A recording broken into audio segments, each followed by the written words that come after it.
It was a crisp Friday afternoon in a small town on the edge of the Midwest, where the winding roads met the rolling hills, and the quiet hum of everyday life carried a sense of tranquility. The sort of place where everyone knew your name and nothing much ever seemed out of place, until, of course, it did. At the heart of the town stood the Public Security Office, an unassuming brick building with a faded American flag fluttering lazily in the wind. Inside, the office was a simple, functional space, half-cluttered desks, buzzing overhead lights, and the faint smell of coffee that permeated the air. Sergeant Mike Lawson, a 32-year-old US Army veteran, sat behind one of the desks, eyes scanning the routine reports for the day. He'd served overseas for nearly a decade before returning home, hoping for a quieter life.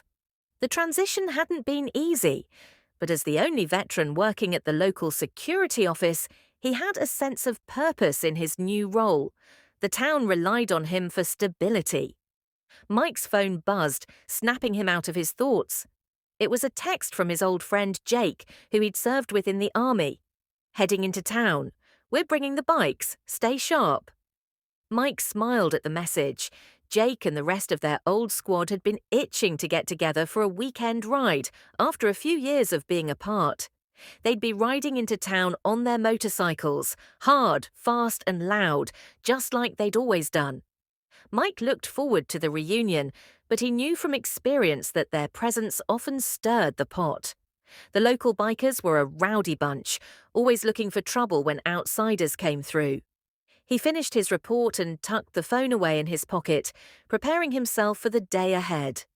The office was quiet, with only a few locals drifting in and out to handle minor complaints, things like lost pets, noise complaints, and a spat over a parking spot. Nothing major, at least that was until the roar of engines tore through the calm of the afternoon. Mike didn't need to look out the window to know what was coming. He'd heard the sound before, loud, aggressive, and unmistakable.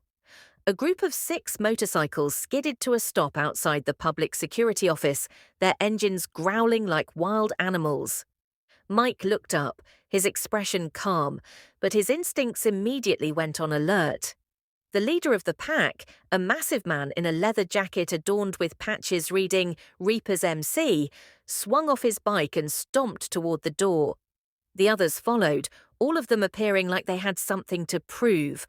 The door swung open with a jangle of bells, and the group entered, their presence filling the room. The smell of gasoline and leather mixed with the stale air inside, and the entire office seemed to tense under the weight of their loud personalities. Mike stood up, his military training kicking in instinctively. He sized up the group. They were big, real big, but he had dealt with tougher before. And what they didn't know was that under the calm exterior of this small-town security sergeant was the steady hand of a battle-hardened soldier. "What's going on?" Mike's voice was low, even, but there was an undeniable authority behind it. The leader of the bikers, a man named Vince, sneered as he scanned the room. He was built like a brick wall, with tattoos covering both arms, his long hair tied back in a messy ponytail. His eyes locked onto Mike's with an arrogance that was as thick as the leather vest he wore. "Just a little business," Vince said, his voice rough. "We got some old debts to settle, and we heard this is the place to find people who don't know how to mind their own business." Mike didn't flinch. He'd seen that type before, loud, brash, and trying to flex in front of the wrong person. Mike knew how to handle situations like this. "I'm Sergeant Mike Lawson," he said, his voice unwavering. "This is a public security office, and if you have business, you can take a seat and wait your turn. But if you're here to cause trouble, I suggest you take it somewhere else." Vince's expression darkened, and the other bikers began to shuffle around, clearly sizing up the room and the man standing in front of them. They weren't used to being told what to do, especially by someone who didn't look like they were scared. "You don't tell me what to do, soldier," Vince growled, stepping closer to Mike. "You're not in your military uniform now. You're just another little man working some dead-end job." Mike stood his ground, feeling the familiar pulse of adrenaline that surged through his veins when confronted with a challenge. "I've dealt with far worse than you," he replied evenly, "so you can either sit down and talk like adults, or you can leave." One of the other bikers, a wiry man named Ricky, sneered and cracked his knuckles. "Oh, look at that! The soldier's got some pride. Think you can handle all of us?" "I don't need to handle all of you," Mike said, eyes narrowing.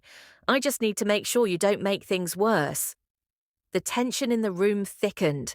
The other bikers looked to Vince for a signal, unsure if they should escalate things. Mike could see the wheels turning in their heads. They were used to bullying people, not meeting resistance. But Vince wasn't backing down. He took another step toward Mike, now within arm's reach. The air crackled with the threat of violence. Mike's hand went instinctively to the small of his back, where a concealed handgun rested in its holster. But he didn't draw it. Not yet. He'd learned in the military to control his emotions, to think before acting. His eyes never left Vince's as the biker loomed closer. "You know," Vince said, his breath hot with alcohol and cigarette smoke, "you really should have stayed in your lane, soldier. You don't want to get on my bad side," Mike exhaled, steadying his nerves. He had been in this situation more times than he could count. But he wasn't in Afghanistan anymore, wasn't surrounded by enemy combatants. He was in his town, where his responsibility was to protect the people, not to wage war. Before he could respond, the door to the office opened again, and in stepped Jake. He was flanked by a couple of other veterans, all dressed in their own leathers and looking every bit as tough as the bikers. "Everything okay here?" Jake asked, his eyes scanning the room with the sharp, calculating gaze of someone who had seen their share of conflict. The bikers hesitated, clearly recognizing the sudden shift in the atmosphere. "Yeah," Mike said, nodding slightly. "Everything's fine." Vince glared at the newcomers, his pride wounded, but he knew better than to challenge the group of veterans standing in front of him. The balance had shifted in an instant. He scowled, looking over his shoulder at the other bikers, and then turned on his heel. "This isn't over, soldier," he spat, before storming out of the office, his crew following in tow. The door slammed shut behind them, leaving the office in an eerie silence. Mike took a slow breath, then looked at Jake. "Thanks for the backup," he said with a smirk. Jake laughed, clapping him on the back. "Any time, brother. You're not getting rid of us that easily."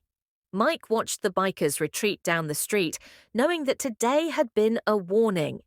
The town was his home now, and no one was going to push him around. Not now, not ever.